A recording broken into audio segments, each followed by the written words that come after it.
Vamos entonces con esta tercera parte de la sesión del día, que es la Apología de las Humanidades, redactado por un servidor. En este ensayo que presenté en una jornada sobre humanismo, planteo la siguiente pregunta. ¿Cuál es el rol de los humanistas en la posmodernidad? Concretamente en el siglo XXI que nos ha tocado vivir. Introduzco este tema o esta problemática planteando un contexto vital en el que los jóvenes llegados a una cierta edad tenemos que elegir un camino de vida. Y entonces recupero la imagen de Borges, que él dice que la vida está llena de encrucijadas. ¿Y qué haces en una encrucijada? Optas por un camino. La diferencia está en que en la vida no puedes regresar. Cada encrucijada es única, cada encrucijada es diferente y cada encrucijada es irrepetible. Si bien puedes recalcular la ruta a lo largo del camino, nunca vas a poder regresar. Entonces, ¿por qué algunas personas optan por los estudios humanos o las humanidades, los estudios humanísticos en la posmodernidad? Y más allá, ¿con qué nos enfrentamos? Con muchas incomprensiones. Con preguntas como de qué vas a vivir, de qué vas a trabajar, qué vas a hacer con eso. Esas carreras son para cierto tipo de personas, ¿no? Entonces, hay mucha ignorancia y mucha incomprensión en torno a la labor de los humanistas en la posmodernidad. Más adelante, ¿qué desarrollo? Pues precisamente, ¿qué nos pide la posmodernidad a los humanistas posmodernos? Y lo concretizo con tres ideas, o con tres conceptos más bien. El ser acompañantes de las problemáticas sociales, ser guías de cierta manera o de ciertas maneras, y ser permanentes discípulos. Estas tres o estos tres roles están íntimamente vinculados con la ontología del humanista, por así decirlo. Que por un lado somos custodios de la memoria, difusores de la tradición y continuadores de esta misma. ¿Cómo? Pues nos dedicamos al estudio de los grandes clásicos, de los grandes pensadores, de los grandes literatos, nos dedicamos al estudio formal de las ideas y de su configuración racional en la literatura, que nos dedicamos a la literatura, nos dedicamos a enseñar este conocimiento y con todo el bagaje que poseemos, con los años dedicados, con la teoría aprendida, con la perspectiva, la propia personalidad, la historia de cada uno, continuamos incrementando este patrimonio humano. Nuevas perspectivas, nuevas ideas, reformulamos lo que se ha dicho o cuestionamos lo que se ha planteado anteriormente. Entonces, estos tres roles como custodios de la memoria, difusores de la tradición y los continuadores de la misma, nos involucran íntimamente en la sociedad como acompañantes de lo bello y de lo triste de la vida humana.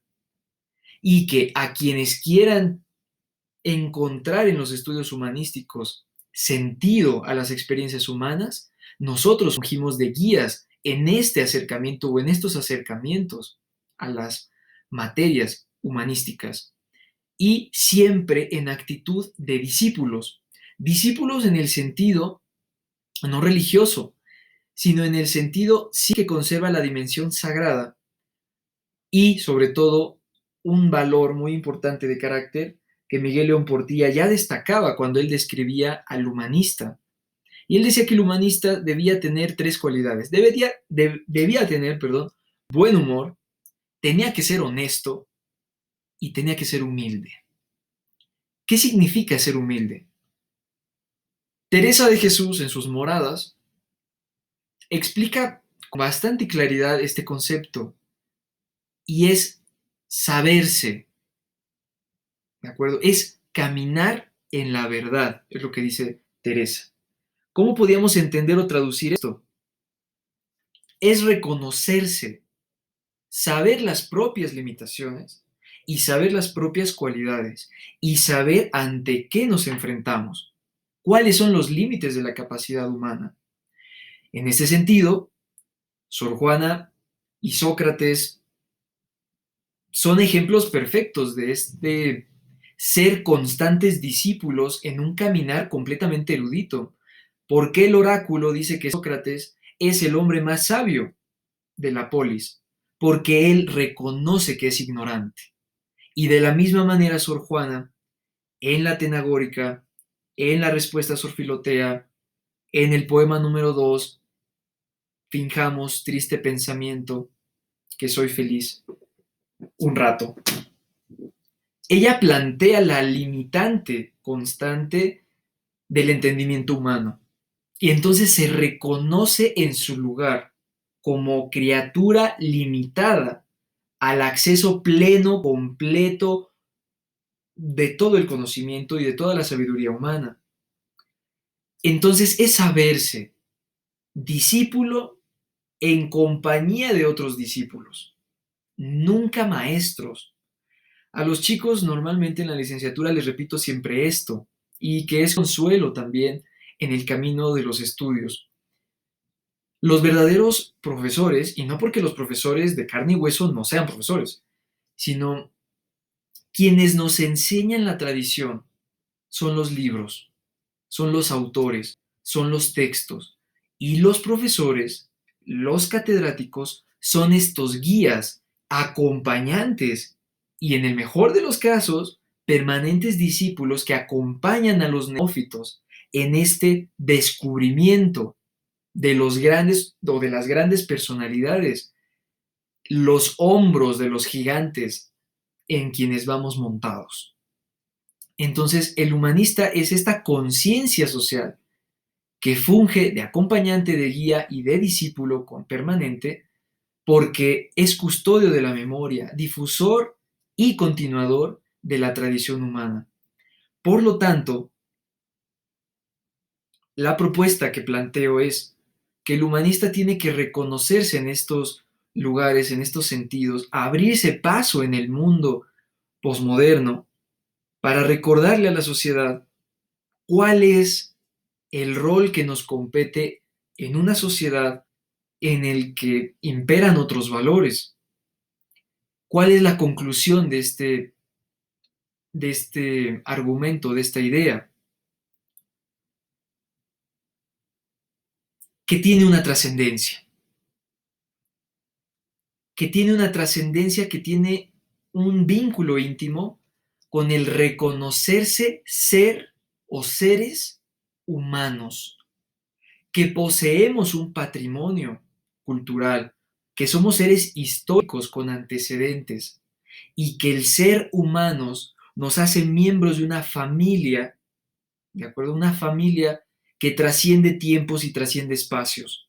Por lo tanto, no estamos solos en un mundo donde todo es nuevo para nosotros, no, sino que tenemos innumerables maestros que han vivido, han cuestionado, han entendido la vida humana en latitudes diferentes, desde perspectivas diferentes, pero con un lenguaje común, y es el lenguaje humano, porque todos somos seres humanos.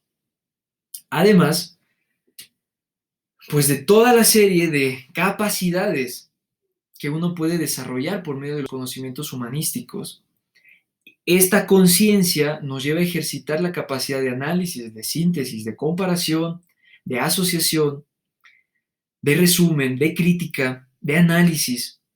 Y entonces nos volvemos seres cada vez más humanos, más conscientes de nuestra humanidad.